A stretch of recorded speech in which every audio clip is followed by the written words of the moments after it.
Hi everyone. Today I just wanted to share with you some footage that I got in the final day of Sears being open here where I live in Moncton, New Brunswick, Canada. There are a couple shots where you can see my finger in the camera lens, and I apologize for that. I didn't realize until editing this video, but those are the only shots that I have. Obviously I can't, it's closed now, obviously I can't go back and try again, so I'm just gonna have to live with it, I guess. So these are just some shots. You can see the huge lineup there. It was just to the left, and I think I'd get a better shot of it here. And the person in front of me, that's my boyfriend walking in front of me. We were trying to be very inconspicuous because there were so many people around, and I didn't want anyone approaching me complaining about me filming. You can see the, I think that's where the washrooms were, and it's all blocked off. As you can see, this store it's just absolutely picked over. There's a huge long line up there. The only thing really left in the store at this point was mostly just clothes and little like knickknacks, odds and ends. You saw at the beginning there I picked up like a notebook, and that was pretty much all that was left of the stationery section. Yeah, you can see everything is at this point was totally picked over. This was the last day. This is where the appliances used to be. I remember my boyfriend and I, we had been there just a few weeks earlier than this, maybe a week, and it was so, like, it was full of appliances, and now you see it's just totally empty. This is at the back of this store, so all the product left in the store had been moved to the front, and you can see that big long line there goes towards the desk in the furniture department, or what was the furniture department. There were so many customers, they opened up a register there, I suppose. Yeah, the appliance, the whole back of this store was totally empty at this point. This is approaching the merchandise pickup area. There's just a bunch of old, like, computers and cash registers laying around, and I thought it looked pretty neat. I really liked the look of it, so I had to get a shot of that, and there's caution tape all around that whole area. More of the furniture and appliance section back here. Here we're approaching where the home decor used to be, kind of on the left, and on the left, and on the right here is where some of like the bed stuff was, like the bedding, the pillows, comforters, those sorts of things. Yeah, here's where the home decor used to be, and it's all, again, all just fixtures. Anything that's left of the back of the store is just store fixtures.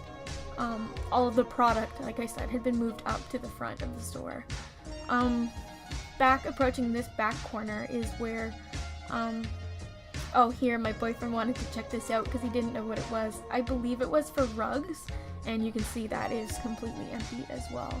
And when he moved it there, it made like the most terrible, just like metal crashing sound. It was so loud because the store was so quiet. And yeah, here is where all of the bathroom stuff was. Again, my boyfriend wanted to come over here and check it out because he was convinced this is where the kitchen stuff was, and I insisted it wasn't. So he wanted to come over and see for himself, and as we walked over, he was like, "Oh yeah, I remember now, you're right. Yep, I know." But yeah, so this back corner here is where this was like it says craftsman something up on the top there. It's where like the handyman sort of stuff was. You know, like tools and outdoor appliance things. But towards the end of Sears' lifespan, it kind of became like a section for seasonal items and just other odds and ends. It was a really strange section of the store. Here, it's now just fixtures. I wanted to go back there and check out that cash register, and then I noticed there was an employee actually back there at the counter, so I kind of did a quick little U-turn. I doubt anyone would have stopped me, but I didn't want to risk it. And here is just boxes and boxes of clothes hangers. It's like a graveyard where clothes hangers go to die. There was a sign on the wall. I believe they were $5 for a bag. Like you could fill a bag you could fill a bag with clothes hangers, sorry, and for $5. So I had to get a shot of that. Yeah, this is where all the toys and baby stuff used to be.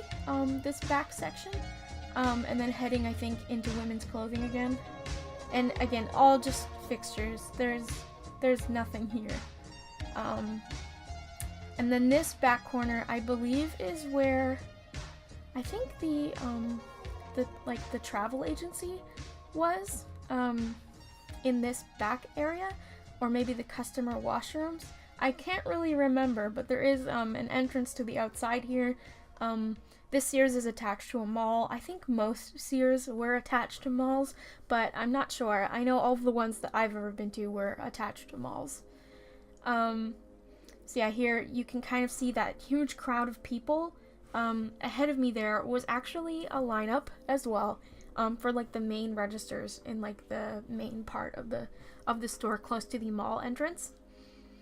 I think it was just so crazy seeing all these empty fixtures as I was walking around. I thought it was just sad. And again, most of the product that was left is clothes, and here you can see a lot of that left over.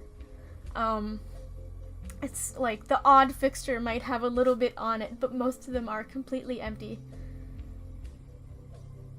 I think here I think I was kind of a little bit lost. I think I'd lost track of my boyfriend. And the whole store was an absolute mess. Like the parts that did have product still on the shelves towards the front or like main, like the center of the store. You can see there's stuff on the floor, there's stuff just thrown about everywhere, hangers and clothes on the floor there. Like it was just insane. The whole store had just been absolutely picked over. But people were still shopping it. I mean, the lineups are intense. You'll see here that's actually the end of a very long line right in the middle of the aisle here. And then I'm gonna move ahead a little bit here. You'll see more of the line, and you see it goes all the way through that that's all one line. And then there's another one here. So these are two different lines happening. And this is another one here that you see. And then that is the line where the end was in the middle of that aisle there. The lineups were absolutely insane. I think even if I wanted to buy something this day that I was in Sears, the last day, I don't think I would have been able to handle waiting in those long lines. Oh, and here I had to go back actually because I had walked away and I noticed where this jewelry counter had actually been ripped up from the floor already. So I thought that was kind of an interesting shot, a little bit sad. Yeah, the jewelry counters and everything were totally empty. And like the makeup counters. Here, my boyfriend wanted to stop, I did too, of another register unmanned. You see those 70% off signs. Some more closed. The hair salon there, closed as well. And here we are leaving. I didn't want to get a shot of anything else like in the mall, so I kind of tilted my camera down. I didn't want to get anyone's face too specifically, so that's why I did that. And of course, had to get the shot of the storefront. And again, like I said, I'm so sorry that my finger is in the lens at a few points here. Obviously, I didn't know until afterwards, after the fact, and unfortunately, I can't go back and take more shots. So yeah, it was a bit sad seeing Sears like this. Yeah, so I hope you enjoyed that little piece of Canadian retail history, seeing the last day of Sears Canada in Moncton, New Brunswick, where I live. Thank you so much for watching, and I will see you next time.